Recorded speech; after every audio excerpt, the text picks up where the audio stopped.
In this video, I want to do a tier list of lunar ice harvesting startups and supporting companies.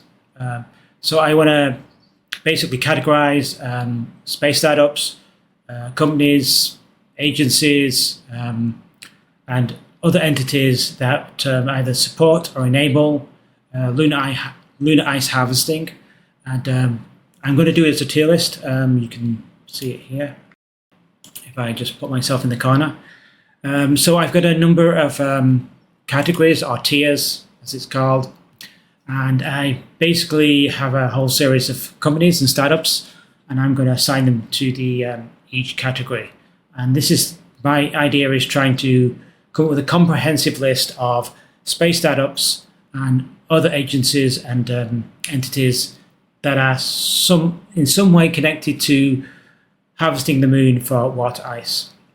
So the category starting from the top one is lunar ice harvesting and processing. So these are the key players who are directly harvesting water ice on the moon and either selling it or selling a derived product such as water, hydrogen or oxygen. And that's their core business. The second category is other lunar resource extraction. So these are startups they're processing regolith, but they're not directly looking for water ice. They could be looking for helium-3 or metals or some other resource. And in the process of extracting and excavating the regolith, they generate water ice or steam. So because it's valuable, they may sell it as a second resource, even though it's not their main business. So the next category is mobility and mining support. So here I'm talking about lunar rovers. When you're dealing with mining, you have to move materials from one place to another for processing, for storage or whatever. So you're going to need some kind of vehicle to move materials around. The next category is space tugs. Well, that's just these are like vehicles in space, spacecraft that are propelled with various different fuels or propellants, some of which could use water. They may not be using water now, but if it's available on the moon and they're in the business of moving things around, they may decide to use water. Orbiting propellant depots, well, that's your gas stations. So that's when you have large-scale production of water ice on the moon. You could then think of storing it in low Earth orbit, low lunar orbit, or on the surface of the moon. So these are capable of storing large quantities of lunar water ice. Then end users and partners are potentially customers who would buy these products. For instance, lunar landers would need huge amounts of propellant, fuel or oxidizer, and potentially they could use hydrogen or oxygen. And also then we've got funding entities. These are entities that potentially are not going to use the lunar ice at all, but would fund it. I'm thinking here of space agencies or government departments, for instance. So those are the main categories. So I'm just going to switch over to this tab here, and I'll show you these are the companies that I think are some way involved in the production, extraction, harvesting, prospecting, processing, and selling of lunar water ice and its derivative products, which is hydrogen and oxygen. So I'm just going to start with the first one, which is Argo Space Corporation, which is a key player. Their business is to harvest water ice and to sell it. They're also developing a Argonaut space tug, which is a water propelled. So it's a dual mode motor. It can either ionize the water to produce very high efficiency thrust, but low thrust. So it's just like an ion thruster, except it's using water rather than xenon. Or in the alternative mode, it can act like a normal chemical thruster, using hydrogen and oxygen, combining them together to produce exhaust and high thrust. So it can work in either mode. So the end-to-end service, they're actually harvesting, processing the lunar ice, selling it, and also using space tugs that use the lunar ice. So that's Argos Space Corporation. Astroport it's down here. It's Lunar Construction and Services. They're working on building landing pads. The problem with as they hit the surface, they generate a plume and potentially sending rocks, debris, pebbles in all directions at enormous speed. Because there's no atmosphere, they can accelerate dust or debris to orbital speed. Literally, they can go into orbit, which is obviously not great. You don't want it to happen. But they also can pelt the habitat or the equipment with very fast-moving debris, which could also be, dangerous. It's very razor sharp. It's abrasive. So Astroport will be developing and building lunar landing pads and also blast shields that will go around the landing pad to stop contain the plume debris so it doesn't impact nearby equipment. So that's Astroport. Antares is power. So where do I put power now? Lunar Construction Services. So I think power goes here. Okay. So Antares are working on a micro nuclear reactor, which could be could be up to 200-300 kilowatts of power. Power is obviously critical for the moon, for mining equipment, extraction, also for habitat, for life support, for lighting. So the problem with solar power is that it doesn't work in the lunar night, which lasts for 2 weeks. So you need other ways of generating power, and a micro nuclear reactor would be a great way. So Antares specifically targeting the moon and maybe later on Mars with a nuclear reactor. Astrolab is mobility.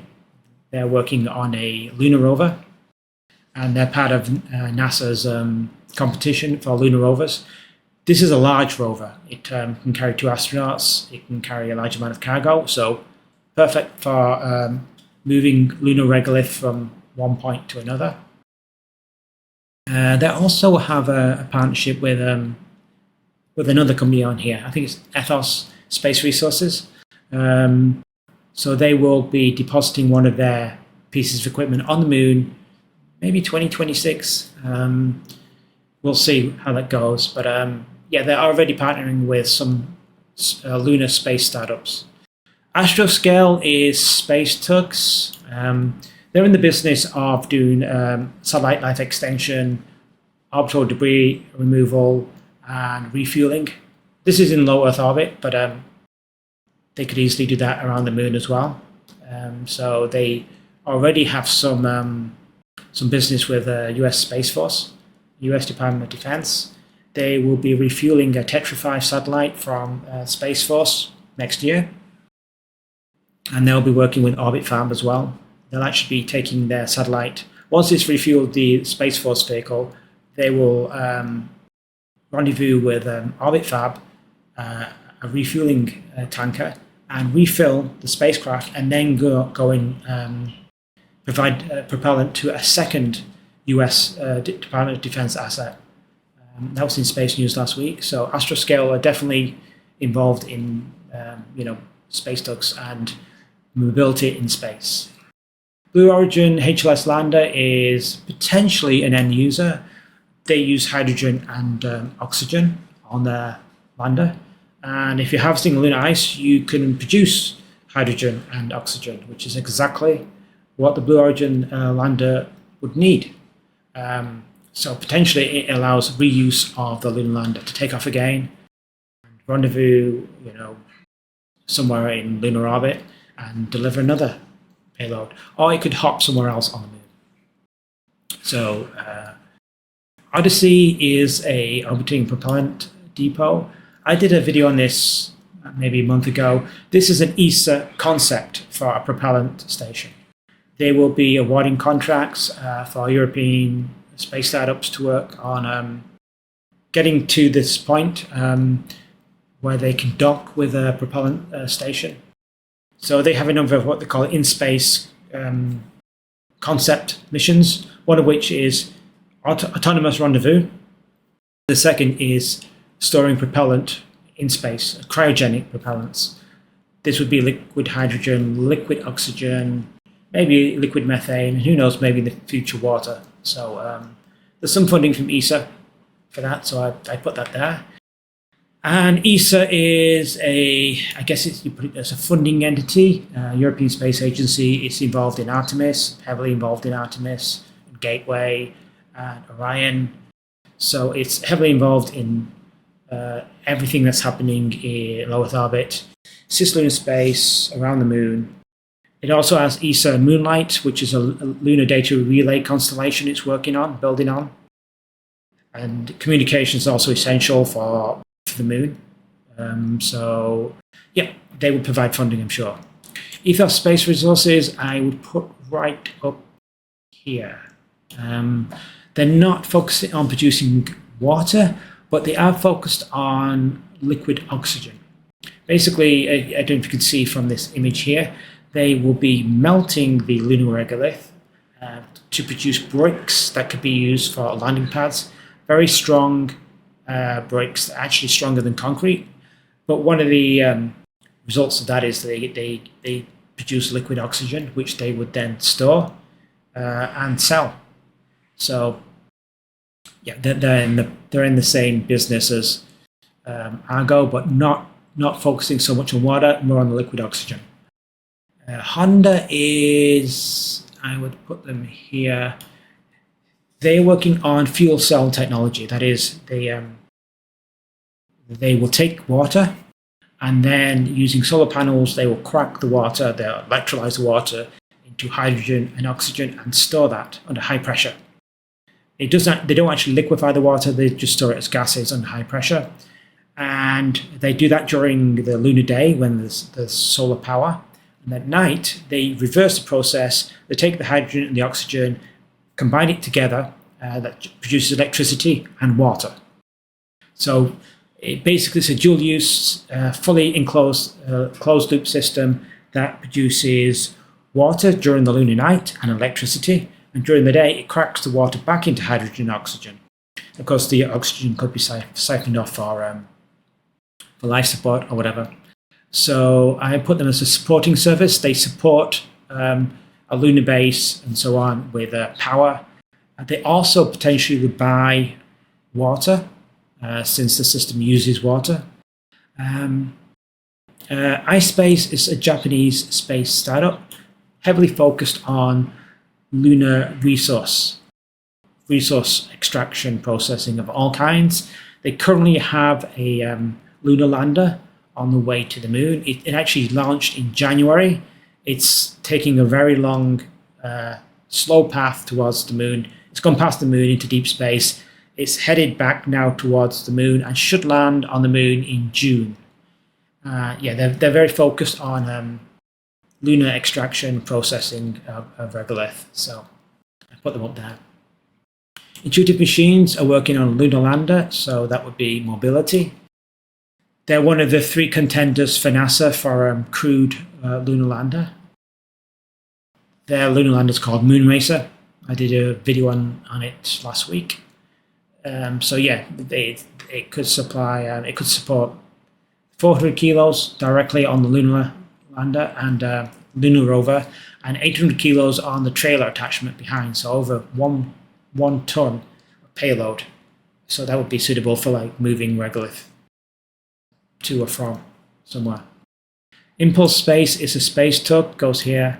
It's a high-powered space tug, Kerolox based. They're not so much into reusability at the moment, reusing the space tug, but maybe that will come in the future. Potentially they could perhaps work on something that uses water. And it's a space tug, so I'm including it here. Interloon is prospecting the moon for helium-3. I did a video on them quite a few months ago, but they are processing regolith. So one of the resources you will get is water ice, steam. So it's valuable. So I expect they will store it and potentially sell it. The thing about the moon is what's not valuable on Earth, like water, is extremely valuable on the moon. Moving 1 kilo from Earth to the moon costs about $100 million. So you're not going to throw away something valuable like water. So if you're processing regolith, you're probably going to keep anything that you think you could sell. Put them in other lunar resource extraction. JAXA at Toyota, this is mobility. So JAXA is part of the Artemis program, and they are part of their contribution to the lunar side of the Artemis.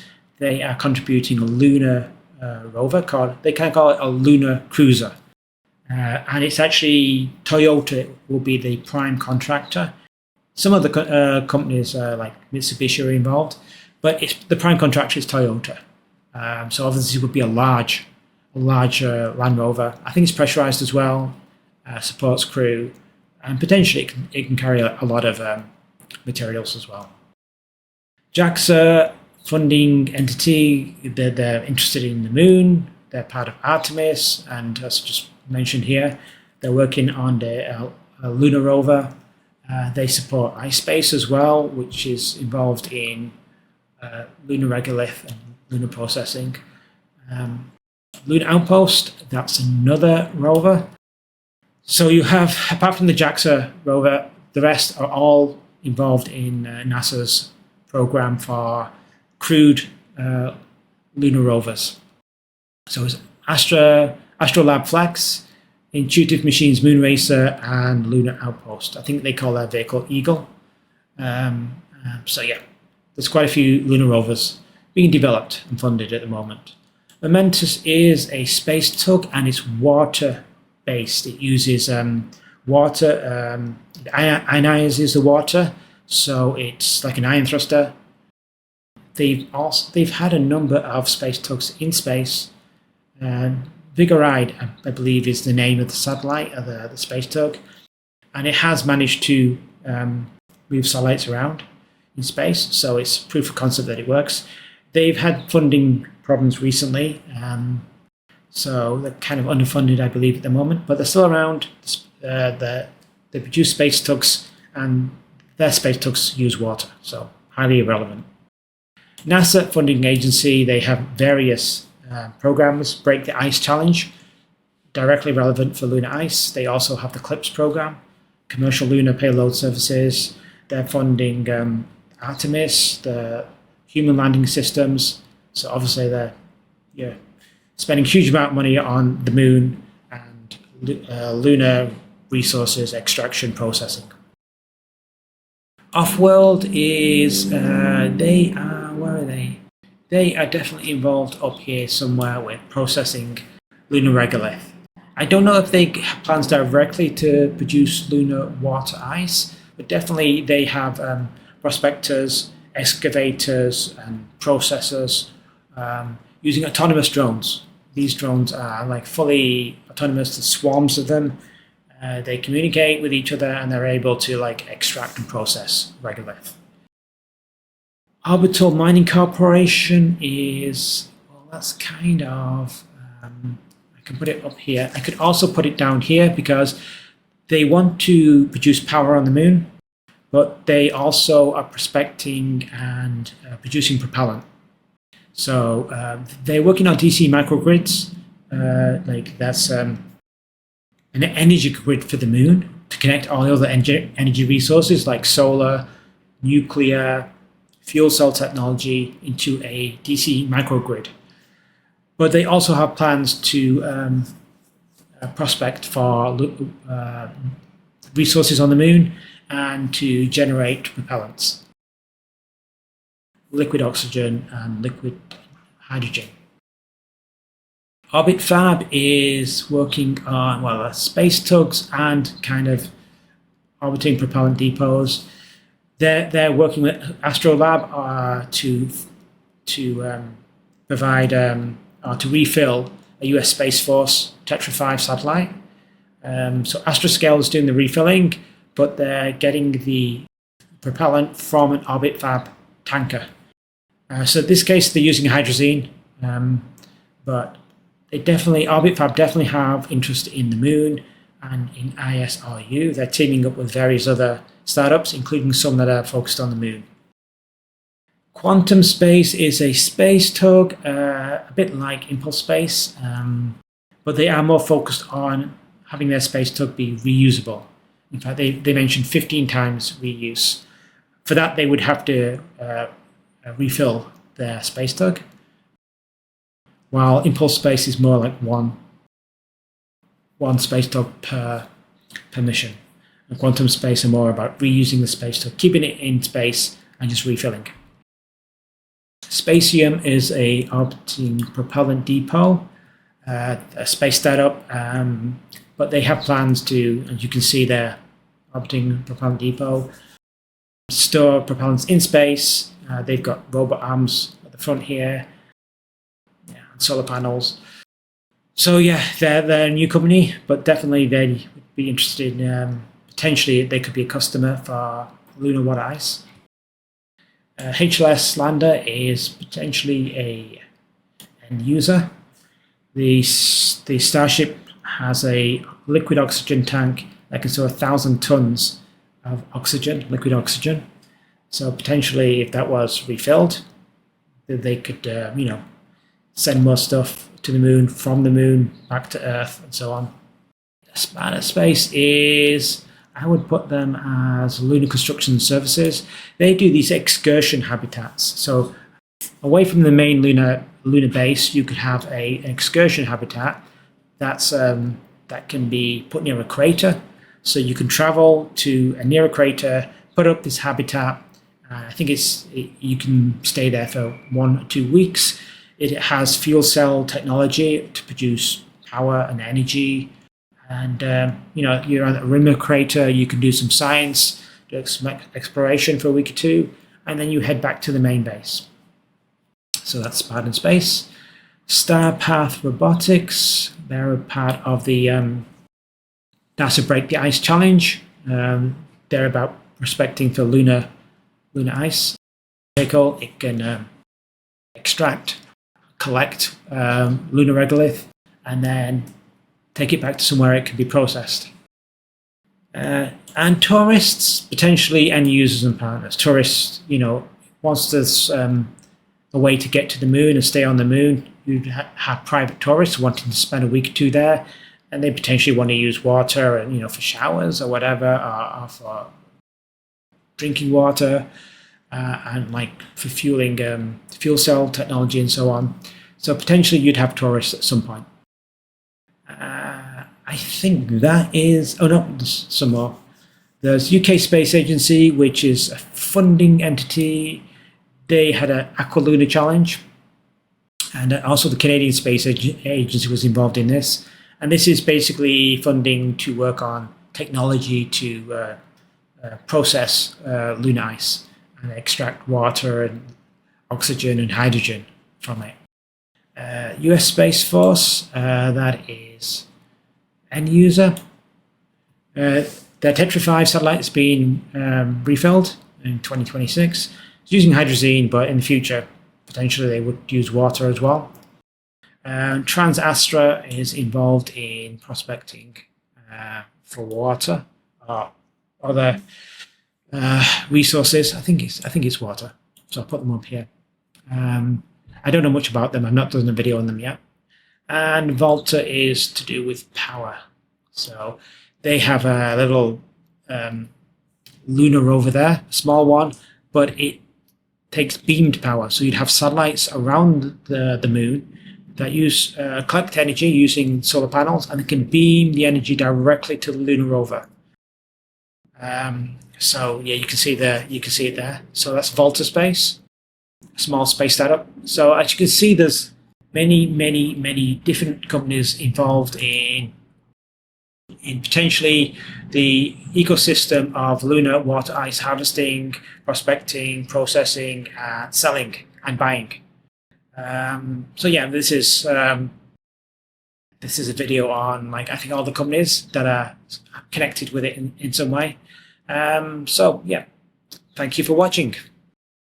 A quick note, Space News Live is on Saturday evening or Sunday morning depending where you watch from.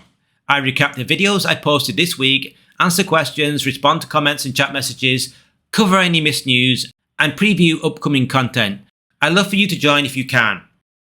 Be sure to like and subscribe so you'll see our upcoming videos. We make videos every week covering the space industry with an emphasis on the smaller space startups that aren't covered so well on other channels. See you soon.